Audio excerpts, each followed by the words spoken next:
Yo, what's up, guys? I feel like the Knicks are looking locked in as of right now. They have played 2 games in the NBA so far. The first season opener was against the Boston Celtics, which they lost by like 20 points. That was not a good first game, but the Celtics looked incredibly good with Jaylen Brown being able to get to the cup with tight windows and able to get easy looks. Then Kristaps Porzingis, he's not playing for no Celtics. Jason Tatum looked good. It was just hard for the Knicks to able to stop that, and we didn't look too good offensively. Even Jalen Brunson did not have a good game. Mikal Bridges was terrible in the first half, and then he started to pick it up in the second half. Mikal Bridges, he needs to fix that jump shot, man. I mean, he got some solid production in the second game against the Pacers, but I still feel like that jump shot could look a lot better. Like, he should keep working on that. Stick with what he used for the Nets. He didn't even need to change it to the way he shot back in Villanova. There's no need for that. It sounds like stupidity in my brain. I can't compensate that. Just stick with what you're good at.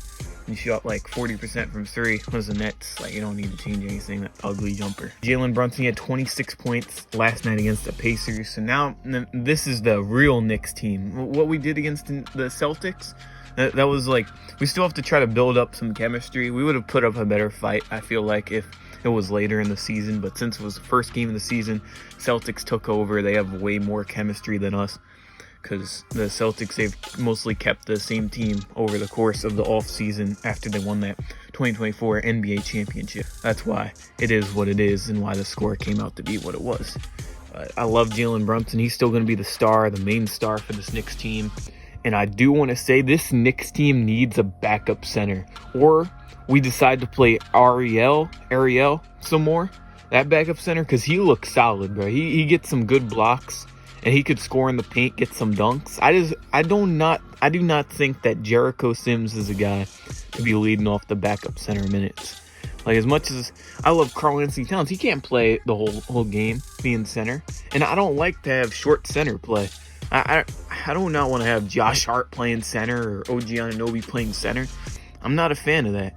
I want a tall guy back up in the paint. Could either pick up somebody in free agency. I want at least 7 feet. Like, that's how I'm feeling. I don't want any of those short centers like Daniel Gafford or even Bismack Biyombo, like one of those. I want a tall center over 7 feet. Maybe even pick up like Boban Marriott. We are looking solid. OG Anunoby still playing that high caliber defense, getting those steals, getting those blocks. It's always going to provide that. And this Knicks team just looks locked in right now because it looks like the chemistry is coming together. Karl-Anthony Towns had 21 points and 15 rebounds in last night's game, which I love to see. He hits a couple 3-pointers, like 2 3-pointers. And he was scoring some buckets in the paint, being a little aggressive. And he was doing what the Knicks needed him to do. Same as Jalen Brunson, he made a real tough layup against the Pacers, against Tyrese Halliburton, I believe it was. And he was getting some tough buckets, finishing at ease in the rim. Had 5 assists, which is solid. But I think if the Knicks really want to be successful, I really do think that the most successful games is going to come out of Jalen Brunson having 6 or more assists. Or like somewhere up there with the playmaking skills, providing for his team, because this team has got a lot of solid scorers. Hale Bridges, if he can start getting going again, which he did, he had another solid productive game. Just that jump shot doesn't look too good. He can still score. OG Anunoby, get him some buckets, because as much as he's good on the defensive end, he can hit some corner threes, make stuff happen on the offensive end as well. But most of his offense does come from his defense, being honest, like fast break dunks and stuff.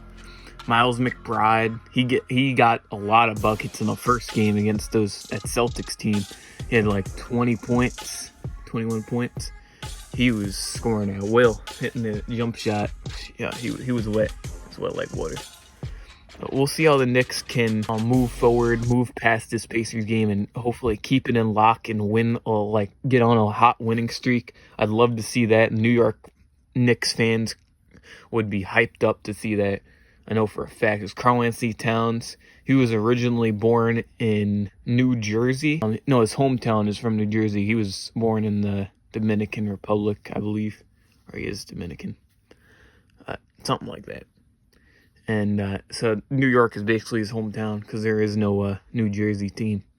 There used to be the New Jersey Nets, but that's not happening anymore. And started the commentators say, I love this Knicks team. As much as Karl-Anthony Towns trade, I wasn't a big fan of it when it first happened. It's exactly what the Knicks need in all reality, is a stretch big, stretch 4, stretch 5.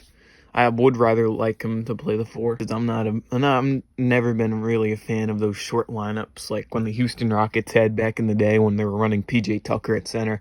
I'm just not a fan of that. I like big rebounds. I like big buckets in the paint. I love me some Jokic. See where the Knicks go offensively. 12 of their 17 shots have come in the paint. And let's go.